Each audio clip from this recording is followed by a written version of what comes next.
Itukuze damu ya Kristo.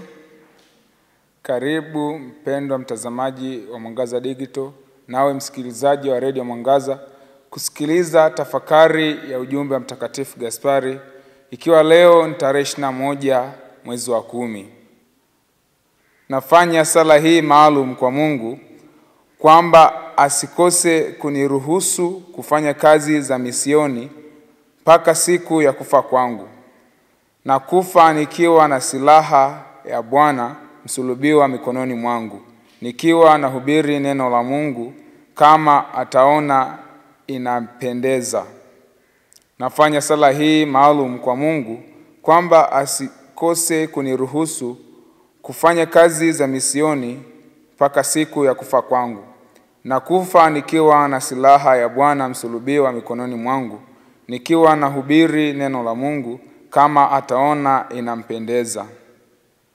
Ndugu mtazamaji wa Mwangaza Digital, nawe msikilizaji wa Radio Mwangaza, leo tunasimama kwa heshima tukinyenyekea mbele ya mfano mkuu wa mtakatifu aliyeishi upendo wa Kristo kwa ukamilifu, Mtakatifu Gaspari del Bufalo. Tunapoadhimisha sikukuu hii, hatukumbuki tu maisha yake ya kimwili, bali ni sikukuu ya kuzaliwa kwa neema ambayo aliibeba duniani kama taa ya Injili, chemchemi ya huruma na silaha ya wokovu kwa walioteseka kiroho na kimwili. Katika sala yake ya ndani kabisa, Mtakatifu Gaspari hasemi lolote kuhusu maisha marefu, wala kuhusu afya, wala heshima, wala mafanikio ya dunia. Badala yake anasali kwa unyenyekevu: E Mungu, usininyime neema ya kufanya kazi ya misioni hadi mwisho wa maisha yangu. Ni sala ya mtu aliyevutwa kikamilifu na msalaba wa Yesu, mtu aliyeonja ladha ya mateso ya Bwana na akaamua kuigeuza kuwa chemchem ya wokovu kwa wengine. Ni mtu ambaye moyo wake haukupumzika wala kutulia hadi Injili ilipowafikia maskini, wagonjwa, waliokata tamaa na wote waliodharauliwa na kusahaulika. Mtakatifu Gaspari hakutafuta maisha ya starehe. Alikumbatia utume kwa hari, akijua fika kuwa njia hiyo imejaa miiba, vizingiti na mateso. Lakini pia alijua kwamba njia hiyo ndiyo njia ya msalaba wa Yesu, na hivyo basi ni njia ya kweli ya upendo, huruma na ushahidi. Alitamani afe akiwa na silaha ya Bwana msulubiwa mikononi mwake, yaani msalaba. Hii ni ishara ya kuushikilia wokovu, kuubeba kama bendera ya ushindi na kuikumbatia kazi ya Mungu hata katika dakika ya mwisho ya uhai wake. Alitamani afe akiwa bado anahubiri, si kwa faida yake, bali kwa ajili ya roho za watu waliokuwa bado gizani. Je, si hapa ndipo tunaona kilele cha upendo wa Kikristo? Upendo unasema, nitakuhudumia Bwana, si kwa muda mchache, bali hadi mwisho wa pumzi yangu. Nimeumbwa kwa ajili yako, nami nataka kufa nikiwa nimeishika imani.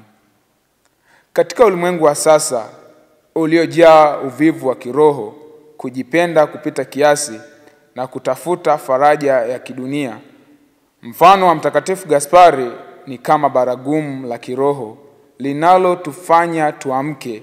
Anatuita kwa upole lakini kwa nguvu: ondoka, vaa silaha ya imani na ushike msalaba.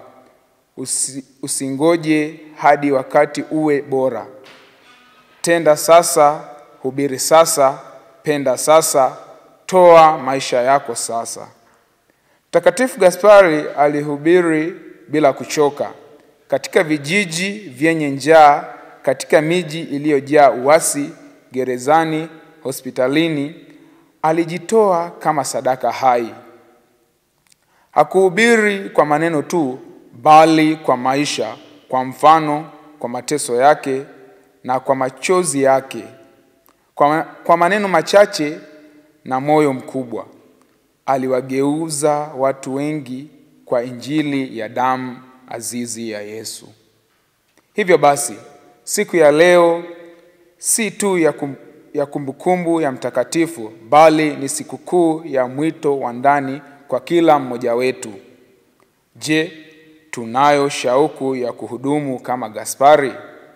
Je, tuko tayari kusema, Bwana, sitaki kufa nikiwa nimekaa tu, nataka nife nikiwa nahubiri, nikiwa nahudumia, nikiwa nimekushikilia kwa nguvu zote? Tukiitikia mwito huu, basi tunaweza kujiunga na mlolongo wa mashahidi wa Injili waliotutangulia. Tunaweza kuwa watawa, makatekista, waamini wa kawaida, lakini wote tukiwa na moyo mmoja, moyo wa kujitoa kama Mtakatifu Gaspari. Mtume Paulo katika waraka wake wa pili kwa Timotheo sura ya 4 aya 7 anasema, nimepiga vita vilivyo vizuri, mwendo nimeumaliza, imani nimeilinda. Na Mtakatifu Gaspari aliongeza kwa maisha yake akisema, nimefanya yote kwa upendo wa Bwana, na hata kifo changu naomba kiwe kitendo cha mwisho cha huduma kwa injili yake. Itukuzwe damu ya Kristo. Niliyekuletea tafakari hii ni mimi Frater Florence Exupa Masingo wa shirika la misionari wa damu azizi.